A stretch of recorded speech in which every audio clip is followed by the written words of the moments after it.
সামনে যেখানে বিধানসভা নির্বাচন একেবারে যুযুধান শাসক বিরোধী শিবির, তার আগে ভোটের আগে পাবলিক পালস কেমন আমজনতার মন বুঝলো জি24 ঘন্টা।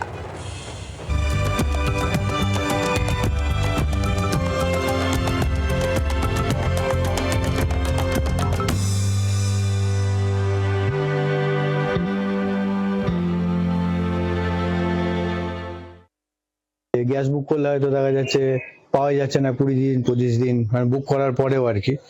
তারপরে অথচ রেস্টুরেন্ট গুলো চলছে, হ্যাঁ, তারা হয়তো ডোমেস্টিক গ্যাস নিয়ে চালাচ্ছে, বা কিছু কিছু গাড়িও চলছে সেই ডোমেস্টিক গ্যাস এলপিজির পরিবর্তে গ্যাস ইয়ে করে, মানে সেখানে একটা কালোবাজারি থেকেই যাচ্ছে।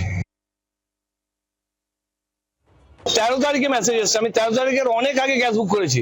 13 তারিখে মেসেজ এসছে, এখন আমার কাছে মেসেজ আছে ফোনে।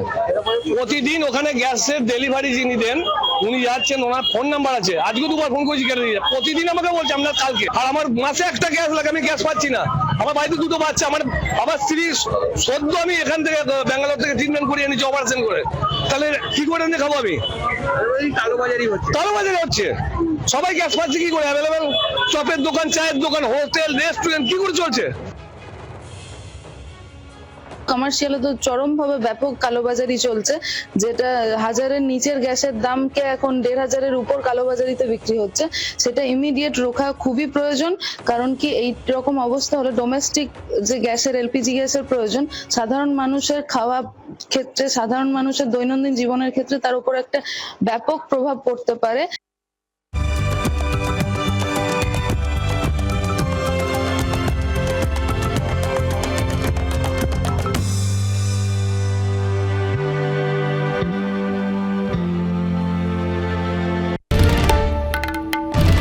বাংলার আওয়াজ, বাঙালির আবেগ, জি24 ঘন্টা।